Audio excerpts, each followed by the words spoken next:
नमस्कार, बहुत बहुत स्वागत करते हैं आप सबका। आज बात करेंगे हिमाचल प्रदेश की 10 गारंटी योजना के तहत जो कांग्रेस ने 10 गारंटी योजना बनाई है उस पे कितना अमल हो रहा है, कब तक ये लागू हो सकती है और इनके पीछे क्या सच्चाई है, इन सब की जानकारी आपको इस वीडियो में देंगे। तो हिमाचल प्रदेश का वोटर बहुत ही समझदार हो चुका है, पढ़ा लिखा है और जो भी घोषणाएं निकालती है, जो भी पार्टी अपना संकल्प पत्र निकालती है तो उसको बड़े ध्यानपूर्वक पढ़ता है, समझता है और उसके बाद ही अपना वोट देता है। तो इसका नतीजा आप देख रहे हैं कि कांग्रेस पार्टी हिमाचल प्रदेश में आई है, जिनकी वजह ज़्यादा बेरोजगारी है, ओपीएस है या फिर महिलाओं को 1500 रुपया देने की बात है। बात रहती है 10 गारंटियों की। जब गारंटियां लागू की थी, संकल्प पत्र जारी किया गया था तो उसमें कुछ भी ऐसी टर्म एंड कंडीशन वाला कोई भी कॉलम नहीं था। अगर आपके पास वो संकल्प पत्र है तो उसको आप ध्यानपूर्वक देखें, कहीं पे वो टी एंड सी का कॉलम है या नहीं है तो ज़रूर हमें कमेंट करके बताएं।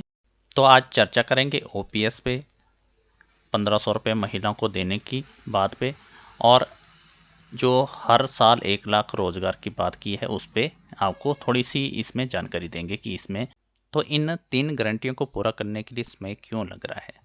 सरकार आपकी है, पूरा बहुमत आपका है, थोड़ा सा सरकार का मंत्रिमंडल के गठन का वक्त लग गया, चलो उसको, अब तो मंत्रिमंडल का गठन भी हो चुका है, 3 वादे भी आपने क्लियर कर दिए हैं कि यहाँ तीनों को लागू करने की डेट जारी कर दी है, लेकिन दिन प्रतिदिन इसमें कुछ एक परिवर्तन हो रहे हैं जिसमें टी एंड सी का कंडीशन आ रही है। वो क्यों आ रही है?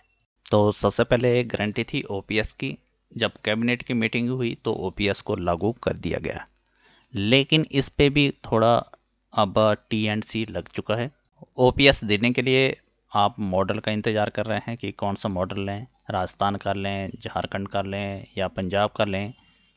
उसके बाद एसओपी लागू कर दिया गया। तो इससे पहले जब गारंटी के लिए जो संकल्प पत्र में आपने ऐड किया था उस वक्त ऐसा कोई भी बात नहीं की गई थी कि कहाँ का आप मॉडल लेंगे, एसओपी बनाएंगे। सिर्फ सीधा सा वादा था, ना ही कोई कंडीशनें थी। डायरेक्ट बताया था जैसे कांग्रेस सत्ता में आती थे पहली कैबिनेट मीटिंग में ओपीएस को लागू कर दिया जाएगा। अब सवाल रहता है, आप मॉडल क्यों स्टडी कर रहे हैं, एसओपी क्यों लागू कर रहे हैं? 2003 से पहले आपके पास मॉडल था, उसको क्यों लागू नहीं कर रहे हैं? अब दूसरी गारंटी रहती है जिसमें 5 लाख रोजगार देने का आपने वादा किया था कि हर साल 1 लाख रोजगार आप हिमाचल प्रदेश में देंगे। तो उसके लिए आपने कमेटी भी बना ली। हिमाचल प्रदेश में अब तक जो आंकड़ा बताते हैं जिसमें 8 लाख पंजीकृत सदस्यों हैं, जो युवा हैं, जो बेरोजगार हैं, लेकिन कांग्रेस बताती है कि जो आंकड़ा है 14 लाख के लगभग युवाओं का जो बेरोजगारी का है।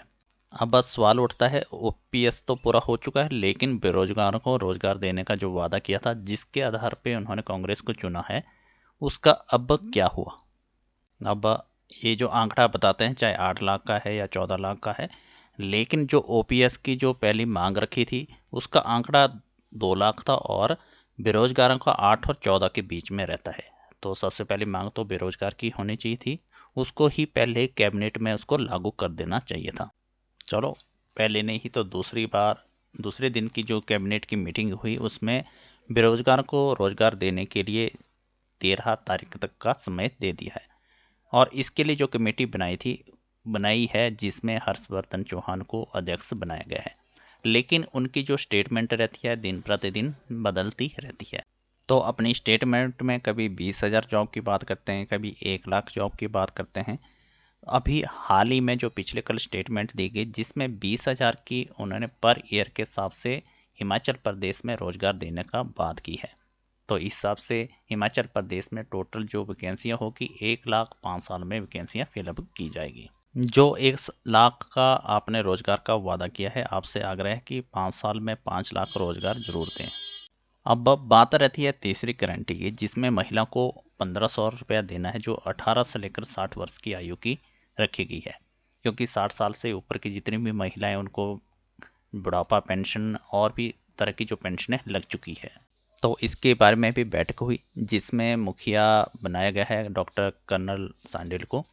तो उसके लिए एसओपी क्या होगा, क्या कंडीशनें होगी, इस पे उनकी बातचीत हुई। डॉक्टर सांडिल जो अध्यक्ष बनाए गए तो उन्होंने मोटा मोटा आंकड़ा जो हिमाचल प्रदेश का गिनाया, जिसमें 22 लाख महिला इस वक्त है और उसमें 18 से लेकर 60 साल के बीच में 8 लाख के करीब महिला होती है। 8 लाख महिलाओं में अब जो कंडीशन लगाई है, जिसमें बीपीएल से संबंधित जो महिला का आंकड़ा निकलता है वो कितना रहता है, तो रहता है बीपीएल का। लेकिन जो बीपीएल की लिस्ट होती है आर्थिक तौर पे होनी चाहिए। अब बहुत से ऐसे परिवार हैं जिनके कईयों के ट्रक चले हैं, गाड़ियाँ चली हैं, दुकानें चले हैं, वो मैक्सिमम जो है बीपीएल में है।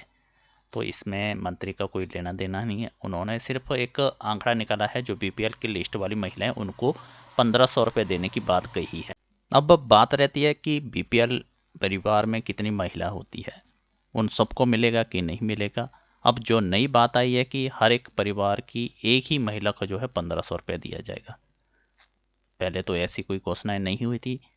उसमें कंडीशन रखी थी कि बीपीएल परिवार की महिलाओं को जो है 1500 रुपया दिया जाएगा।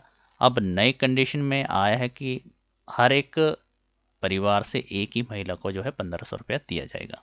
लेकिन जब इलेक्शन का दौर था उस वक्त आपने फॉर्म भराए, जिसमें हर एक जो भी 18 से 60 साल की महिला थी उनके सबके नाम आपने एंटर किए, और ऐसी कोई भी कंडीशनें नहीं बताई थी उस वक्त कि किसको मिलेगा किसको नहीं मिलेगा।